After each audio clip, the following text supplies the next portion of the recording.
जनसंवाद खबर में आपका स्वागत। अयोध्या में रामलला के प्राण प्रतिष्ठा को लेकर पूरा इलाका हुआ भगवामय। मंदिर मठों में हो रहा पूजा पाठ, कई जगह भंडारे का हुआ आयोजन। दरअसल अयोध्या में रामलला के प्राण प्रतिष्ठा को लेकर घोसी विधानसभा क्षेत्र के इलाकों में भी उत्सव का माहौल कायम है। पूरा इलाका भगवामय बना हुआ है, जगह जगह पूजा पाठ किया जा रहा है। वहीं मंदिर मठों में भगवान राम के प्राण प्रतिष्ठा को लेकर सुबह से ही पूजा पाठ जारी है, जो देर शाम तक जारी रहेगा।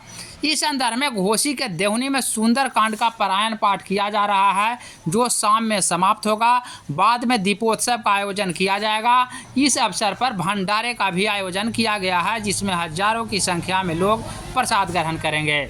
बता दें कि दीपावली की तरह इलाके में साफ सफाई के साथ साथ घरों एवं मंदिरों को भी सजाया जा रहा है।